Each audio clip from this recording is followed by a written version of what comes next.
come potete vedere il nostro tavolino è qui e stiamo aspettando il pranzo.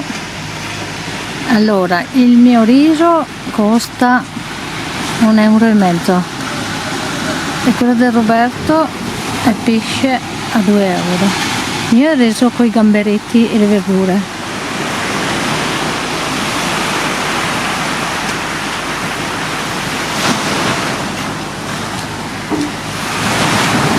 Roberto sta guardando i video che abbiamo fatto delle tartarughe.